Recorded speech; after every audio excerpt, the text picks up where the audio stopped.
J'inviterais Madame Sonia Simard, pollution sonore aérienne, une pétition. Bonjour. On a des sujets variés. Bon, bonsoir tout le monde. Bon, je change un peu de sujet. Juste près des micros, près des micros, Comme ça? pour qu'on vous entende. Bonsoir tout le monde, vous m'entendez? Non? Je vais l'avoir dans le front. Est-ce qu'on m'entend mieux? Oui? Je suis pas familière avec les micros. Donc, bonsoir à tous. Je suis une citoyenne de Saint-Bruno-de-Montarville depuis mai l'année dernière.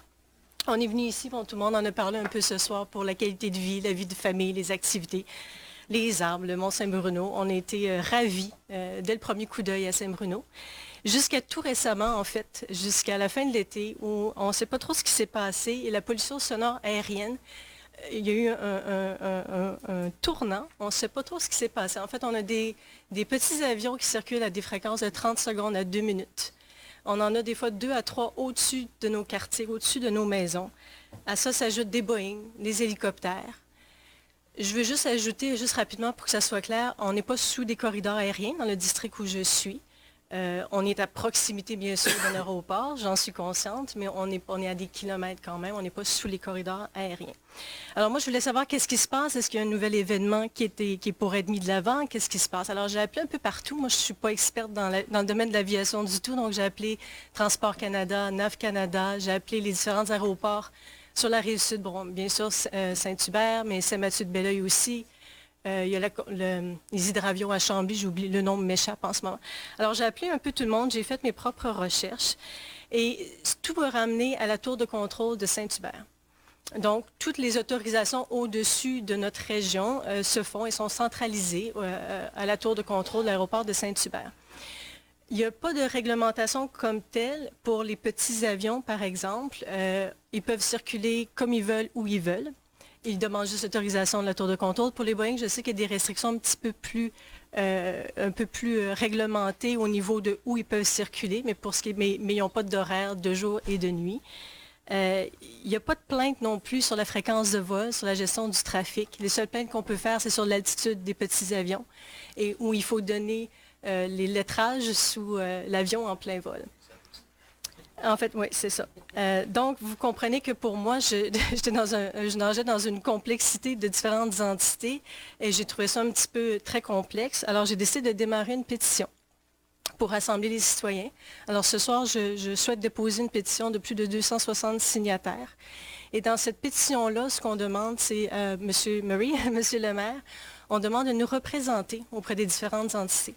On veut des solutions concrètes, on veut des solutions rapides, on veut une gestion intégrée du trafic, une gestion intelligente du trafic aérien. On veut un horaire, on veut aussi que quelqu'un siège au sein du comité pour pouvoir anticiper au lieu de subir comme c'est le cas présentement. On veut un système de plainte aussi qui est adéquat pour les citoyens pour qu'on puisse dire hey, il y a quelque chose qui ne fonctionne pas. On n'a pas ça présentement. Et je n'ai pas obtenu de réponse non plus à savoir pourquoi ces avions-là circulent sans arrêt au-dessus de quartiers résidentiels. Qu'est-ce qu'ils font au-dessus de nos écoles primaires, au-dessus de nos épiceries, nos parcs? Est-ce qu'on attend un accident, une catastrophe? Est-ce qu'on attend avec les Boeing qui passent la nuit que la chute du dollar au pied carré de nos valeurs immobilières? Qu'est-ce qu'on attend? Une deuxième grande question auquel on ne m'a pas répondu encore, c'est pourquoi on parle d'agrandissement, de développement, d'investissement à l'aéroport de Saint-Hubert quand ce qu'on a présentement ne fonctionne tout simplement pas. Il n'y a pas de cohabitation, il n'y a pas de respect. Pardon, il n'y a pas de respect. Merci, monsieur. Il n'y a pas de respect en ce moment, puis on veut rajouter sur quelque chose, un système qui ne fonctionne pas. Je vous invite aussi à lire, M. Murray, j'ai ma pétition qui est en ligne, je vais la déposer. Il y a des gens qui ont pu faire des commentaires à la suite. On parle de gens qui vont déménager. On parle de gens qui voulaient emménager pour se rapprocher de leurs parents, par exemple, et qui ne le feront pas à cause de cette pollution sonore aérienne qui augmente et qui semble vouloir augmenter davantage et davantage. On parle de gens qui ont peur pour leur sécurité, comme j'en ai mentionné avant, puis on parle de gens aussi qui ne dorment plus la nuit. Ils dorment simplement plus avec l'arrivée, par exemple, dans certains cas, des Boeing. On se soulève un peu partout. À Saint-Basile, il y a un regroupement qui s'appelle Ciel Saint-Basile, qui sont en pourparlers présentement avec les conseillers de leur propre ville. Il y a aussi J'oublie toujours le nom, c'est La planète s'invite à Longueuil, qui est un regroupement grandissant aussi pour essayer de faire pression de ce côté-là. Il y a plusieurs démarches qui sont en cours, qui se soulèvent par des citoyens un peu partout, demandant l'aide de leurs élus, de leurs conseillers. Fait que ça se soulève de bord et l'autre. En fait, les citoyens veulent retrouver leur qualité de vie, ils veulent retrouver leur sommeil, puis ils veulent retrouver la sécurité. En fait, je terminerai tout simplement en demandant à M. Murray quand et comment vous pouvez, avec les différentes entités, trouver des solutions rapides pour nous et comment vous pourriez faire les suivis auprès de vos citoyens sur l'état d'avancement de ce dossier-là. Vous savez que c'est un dossier, M. Guévremont, Martin Guévremont, qui a cédé sa place au mois d'avril dernier, a beaucoup travaillé sur ce dossier-là en 2007-2008. Il y avait effectivement une problématique. Travaillé très fort. Et vous savez que malheureusement, les résultats n'ont pas nécessairement été au rendez-vous. Il s'est même retrouvé sur le conseil d'administration de DHL. Ça n'a pas donné non plus les résultats escomptés parce que l'aéroport va signer des ententes à long terme, à très long terme, avec les écoles de pilotage. La Ville de Longueuil, dans un jugement qui a été rendu, parce qu'il y avait la CAPAL, qui était l'organisme qui, effectivement, militait contre tout le bruit des avions, la Ville de Longueuil s'était engagée à investir un montant quand même substantiel, je pense qu'on parlait d'un 200 000 pour doter tous ces avions-là de silencieux. Parce qu'on parle de Cessna qui date des années 60 et qui, bien sûr, produisent un bruit qui ressemble à une tondeuse à gazon. Et vous avez tout à fait raison, c'est-à-dire que pour moi, il y a 1 an et demi, peut-être, il y avait eu une baisse. J'ai constaté une baisse parce qu'il passe dans le corridor où j'habite. Et en fin de semaine, il était à la queue leu-leu. Et je ne sais pas qu'est-ce qui se passe, j'ai aucune idée. Je vous invite. Vous pouvez déposer votre pétition ce soir, mais je pense que, vous savez que l'aéroport de Saint-Hubert a été municipalisé. J'ai voté contre à l'époque, parce que je trouvais qu'on aurait eu une meilleure emprise si l'agglomération était restée propriétaire de l'aéroport. Et à l'époque, on a décidé de le municipaliser et donc de se doter d'un plan d'affaires. Et à l'époque, j'avais répondu, si le plan d'affaires est bon pour Longueuil, il devrait l'être aussi pour l'agglo. Mais malheureusement, j'ai été encore, comme souvent c'est le cas, le seul à prêcher dans le désert. Et c'est ce qui fait que l'aéroport de Saint-Hubert, qui appartient à Longueuil, a été municipalisé. Et là, actuellement, on est en train de développer. Donc, on parle de gros porteurs. Et là, moi, je vous invite. Vous savez qu'il y a une séance du conseil d'agglomération ce jeudi, à venir déposer votre pétition et à nous interpeller à tour de rôle. Puis je ne me gênerai pas pour répondre sur notre vision à nous, qu'on est vraiment dérangé, c'est un problème qui perdure. On nous avait dit qu'on trouverait des solutions. Il semble que la solution est temporaire. Et je ne sais pas d'où ils viennent, ces avions-là. Vous avez raison, ils peuvent venir de n'importe où. Est-ce qu'ils viennent de Saint-Hubert? Hier, en passant, en me rendant à une rencontre d'une commission, je suis passé près de l'aéroport, parce que c'est mon chemin.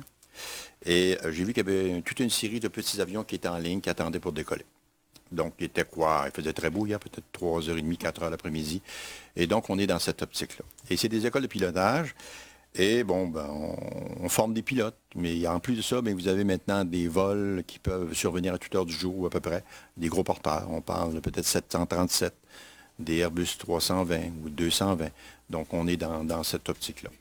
Fait que pour le moment, moi, je pense, vous déposez votre pétition, on la reçoit, on va faire tout ce qui est en notre pouvoir pour alerter, mais vous savez que les choses bougent si les citoyens sont derrière nous, parce que souvent, entre politiciens, on peut toujours hausser le ton, mais ça ne donne pas nécessairement de résultat. C'est la pression populaire, et je vous invite à déposer votre pétition, donc une copie de cette pétition-là, à l'agglomération, et à poser la question à tous les élus de l'agglomération. Vous allez avoir les 5 villes de l'agglomération, donc vous allez avoir Brossard, Saint-Lambert, Saint-Bruno, Boucherville et puis Longueuil, surtout Longueuil.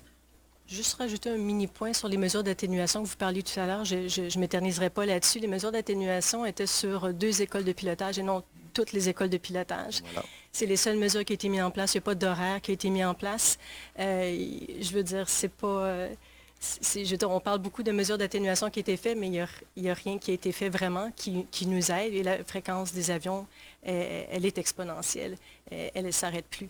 C'est important de savoir. Je comprends que ça doit venir des citoyens, mais il faut aussi que nos élus nous embarquent avec nous. Puis il faut qu'ils siègent sur le comité, parce que la comité de pollution sonore à DHL, il y a beaucoup de pilotes qui siègent sur le comité, mais on n'a pas de représentants de chez nous. Pourquoi on ne pourrait pas anticiper au lieu d'être impacté comme on l'est présentement? Parce je sais qu'il y a beaucoup de dossiers. Comme je vous dis, Saint-Bruno n'a pas le droit de citer, étant donné que c'est municipalisé, ça appartient à Longueuil. Donc, c'est Longueuil qui décide qui est sur le conseil d'administration. Auparavant, oui, on avait un siège parce que c'était quelque chose qui relevait de l'agglomération. C'est plus le cas maintenant. Tout simplement, mais je vous le dis, et puis si vous voulez qu'on en discute de façon plus approfondie, venez me rencontrer. C'est bien sûr de vous lier à d'autres organismes, d'autres groupes qui sont dans la même veine que vous, et venir au conseil d'agglomération et de poser des questions, et d'avoir peut-être l'heure juste. On m'a appelé, ce midi d'ailleurs, on m'a appelé une conseillère municipale qui m'a offert de rencontrer une personne de DHL. Je vais la rencontrer, mais c'est pour m'informer et puis bien sûr me dire que tout va bien dans le meilleur des mondes. Voilà. Fait qu'on en est là, mais je suis très sensible à vos préoccupations et on peut travailler ensemble à améliorer les choses. Mais je vous remercie beaucoup. Merci, madame. Excusez-moi, madame, votre nom, s'il vous plaît? Merci.